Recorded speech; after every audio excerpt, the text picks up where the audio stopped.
Hello everyone, today we're going to be tackling a job that I've been thinking about for a while now. As you can see, my paint job is not that good on this car, and there used to be a pinstripe here years ago that's been fading now and it just looks like a scratch. So the hood, the whole car really just needs to be repainted. So definitely, as far as aesthetics go, this car is not in the best shape, but I am working on it. But my old spoiler, or this one right here, it was really faded. I don't know if you can see that, and I tried to paint match it as best as I could with a spray can from just the store, and it doesn't look too bad. But I did this about a year ago and it's already starting to peel, which I heard is very common for these. So what I'm going to be doing is I'm going to remove this lip and I'm going to paint it black, because I've painted the trim black now, the exhaust is black, and I just kind of have like this black and chrome look going on.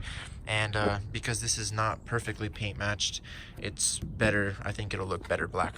These trunk spoilers are held in just by nuts. I don't know if you can see that. Just by nuts. I believe they're 10mm nuts, but I'm gonna double check. In my case, I'm gonna be using this Makita.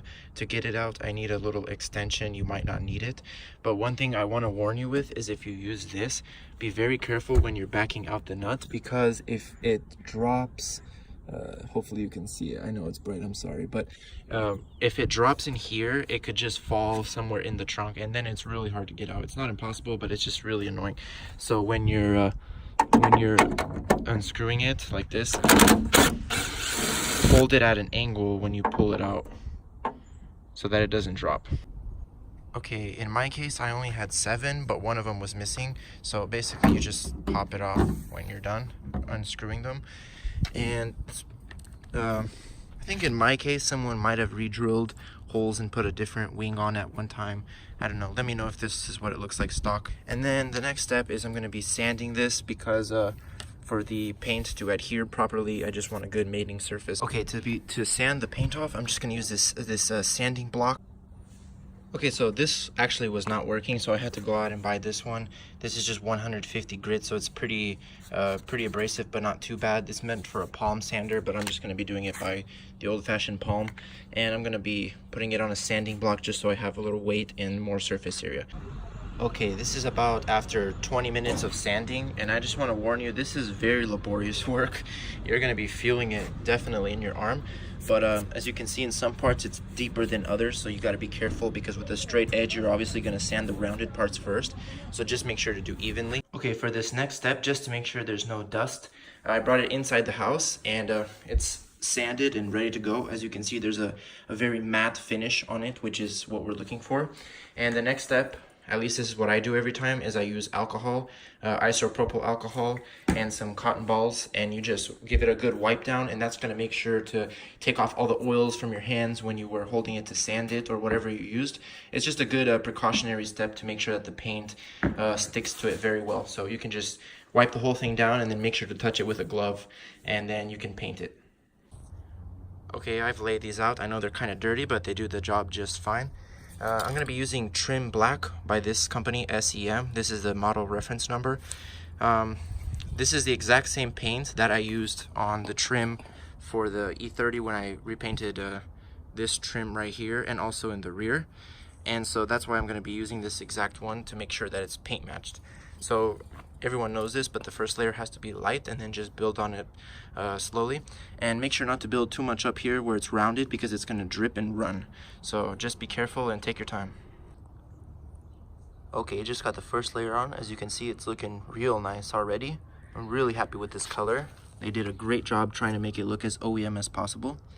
And these little imperfections here, they're probably going to show up, but if you layer on some paint, it might make it look better. So I'm just going to give this about 20 minutes to dry and then hit it with another coat. I'll probably do like 3 or 4 just to be sure it's safe. I decided to do one more thing since I'm doing stuff anyways. This is the door handle. As you can tell, it looks pretty oxidized and faded, so I decided to pull this off too while the wing dries. This was just held in by 2 Phillips screws, but I'm going to show you on the other side exactly how to remove it. It's actually really simple, so I'm going to be painting these as well. Underneath here, you can probably see, maybe not, but there's one of the Phillips screws right there, and the other one is right there. Hopefully you can see that. So it's actually very simple. You literally just unscrew those, which I will try to do here.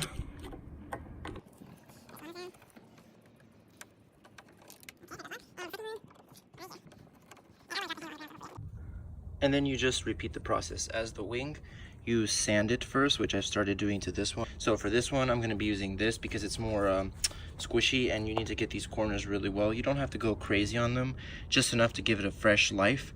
And then once you sand it, just repeat the same process. Use isopropyl alcohol to wipe down all the oil, and I'm gonna be using the same paint. Okay, first coat of paint done on the handles, and the wing is now ready to be installed. Okay, handles are back on, and don't know if you can see much of a difference, but I sure can. They actually look a lot better than before. It's actually the little things that start to make the car look better. Wing is about to go on. I just bought new hardware for this, and here's the other handle as well. Okay, so I just got the new spoiler put on. Well, my old one, but repainted. I'm actually very happy with the way it turned out. I think it looks much better than before. Maybe let me know in the comments what you guys think. But I did black because, like I said, it's gonna match this trim, and the exhaust. I think it just looks much better and much more sporty. The car's really dirty right now, so when I wash it, it's gonna look good. The next plan is to replace these seals right here. These are the original ones as far as I'm aware of, and they look really gross. Also on the front too, by the way, the other door handle. On the front too, same story. They're really old and just look bad, so once those are black, it's gonna make the car look much better. But yeah, thanks for watching, and if you like E30 content, maybe consider giving it a thumbs up or subscribe. Thanks so much.